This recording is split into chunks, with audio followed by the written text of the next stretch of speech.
As you've already heard, and probably as you knew before you even came to church today we celebrate that occasion when Jesus and his followers came into Jerusalem in a very dramatic way.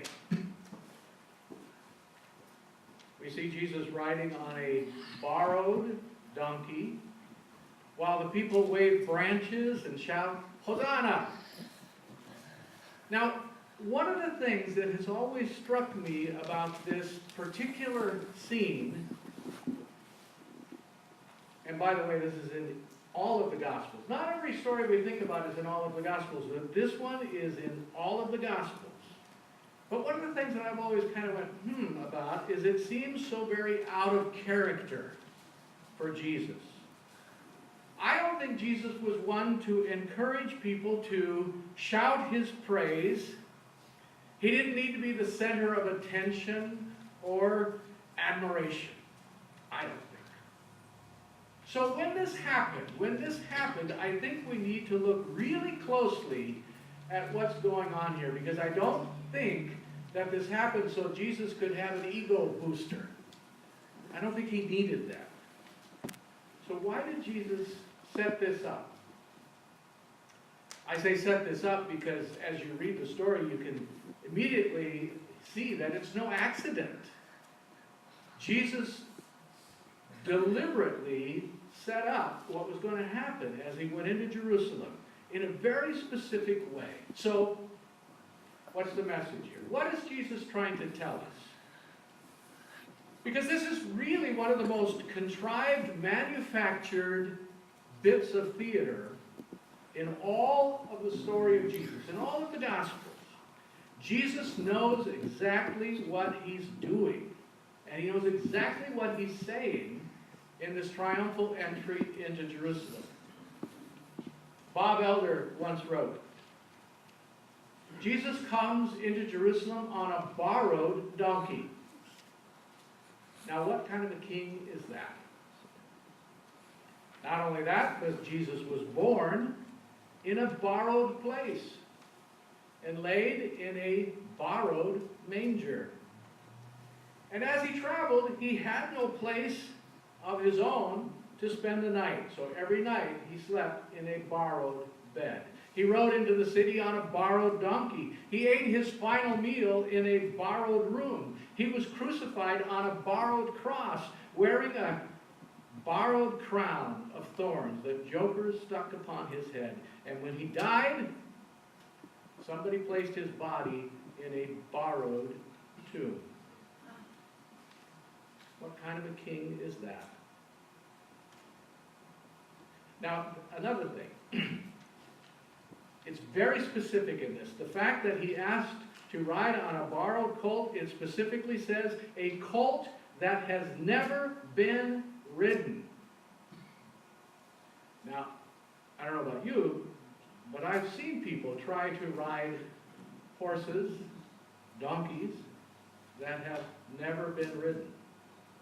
In fact, my Grandpa Weaver specialized in that. So I know that there's an element of danger here because no one knows how it's going to behave, how it's going to respond to being ridden for the first time, and no one knows how it's going to respond to the crowds that are gathered around and converge on it on the way. And even if Jesus was an accomplished horseman, which I don't think he was, there's a good chance that the colt wouldn't follow Jesus' lead, making it kind of a danger to both Jesus and the crowd. So from all of this put together, what does this say about Jesus? He's trying something new. He's trying something a little bit risky. He's trying something new here. He's doing a new thing in his life and ministry, which is also a risky thing. And we know that it's risky because within a week, he is going to be put to death for challenging the religious and political structure of his day. He's taking a risk. What else does the imagery tell us about Jesus and the way of Jesus? I did say it's in all of the four Gospels. It's not necessarily the exact same in all the four Gospels. And so, in fact, in Matthew, It's a little odd, because in Matthew, if you go and look at it, it says, the disciples went and did as Jesus had directed them. They brought the donkey and a colt. A donkey and a colt. And put their cloaks on them. And Jesus sat on them. Matthew's version makes it sound like Jesus rode in on both animals at the same time, straddling the two animals in some way. And of course, one interpretation is you go back to the prophet Zechariah, and he prophesied very specifically that one that would come in the name of God on a donkey and a colt, the foal of a donkey. So maybe Matthew is just sensitive to that prophecy and trying to make what happened on that day conform to that prophetic vision that he is taking very literally.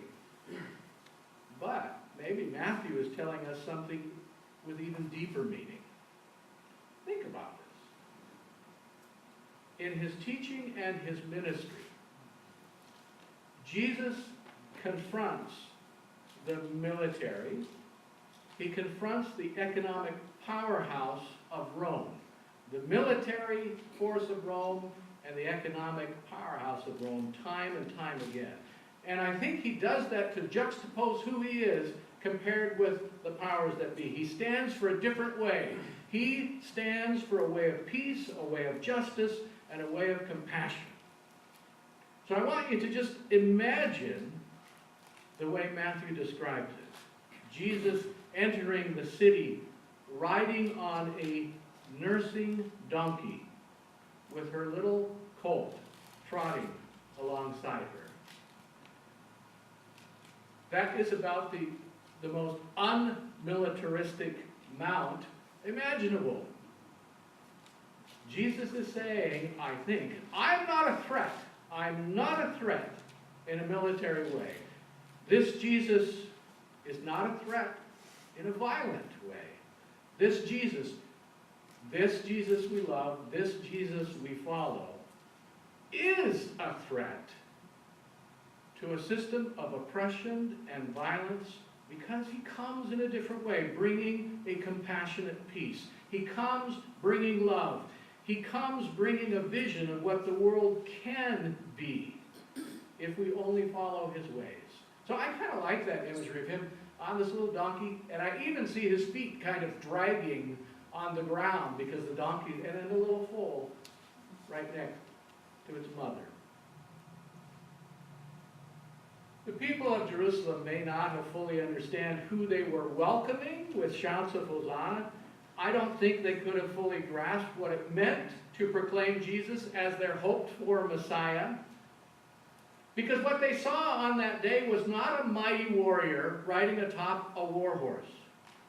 They saw a humble, simple man riding on a donkey. This was a huge statement on Jesus' part. That's why I call it dramatic. It was theater. There was meaning there. The imagery shouted something to the people gathered there. This man is not going to be bringing in a new kingdom by force or by the sword. The new kingdom was to come as a result of changed hearts and humble lives.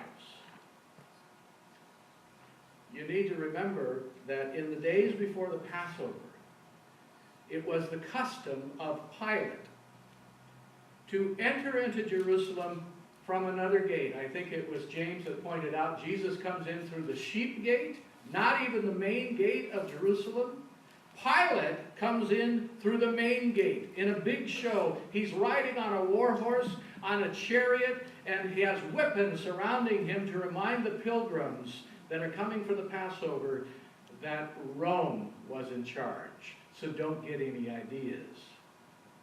And the reason they did this at the time of the Passover, remember what Passover is about? It's a celebration of the liberation of the Jews from slavery in Egypt. So the Roman authorities thought, we don't want them to be getting an idea that they can somehow rise up against us. So Pilate and other Roman authorities would come in a show of force and might to discourage any of those thoughts of rebellion. Well, here comes Jesus in a very subversive donkey ride, reminding all those who are waving their palm branches that perhaps Rome is the new Egypt, and the emperor is the new Pharaoh. But I come in a different way. Jesus was nonviolent, but that does not mean he did not confront the religious and political powers of his day. And it was precisely these risky acts of nonviolent activism, think about it, precisely those acts of nonviolent activism that led directly to Jesus being put to death on the cross. When you decided to follow Jesus, when you made that step forward or confession of faith, when you decided to follow Jesus, did you know that you would be following someone who rode into very dangerous situations on the back of a simple farm animal? The way of peace and love? I think that's where we get it wrong, because the way of peace and love really takes guts. It takes courage. When Rosa Parks refused to give up her seat, she was an imitator of Jesus, not because she suffered for her stand, but because she had the courage to believe in her own dignity. Nelson Mandela was an imitator of Jesus, not because he suffered in prison, but because he held out for peace and justice and led South Africa to resurrection. It is not the suffering that's redemptive, but the courage to pursue justice in the face of pain and evil.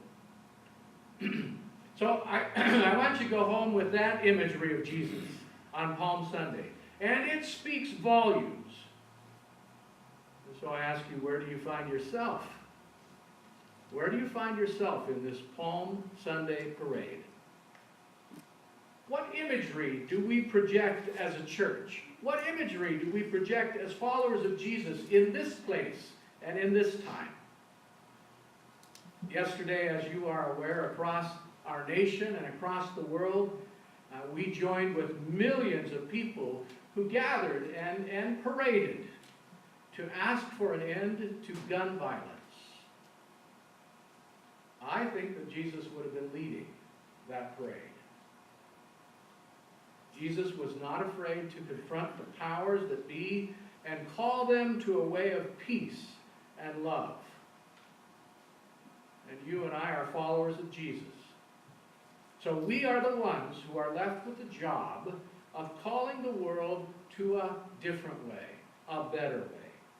Our challenge today is to discern how God is calling us as a church, calling us, each of us, as Christians, to follow Jesus' risky way of non-violent activism. Because it's up to us. It's up to us to call the world to loving kindness and gracious compassion. We put that call out. And if the world listens, imagine the possibilities. Amen.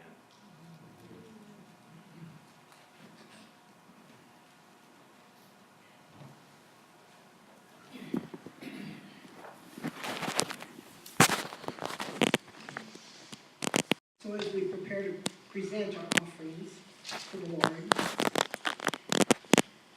it's an honor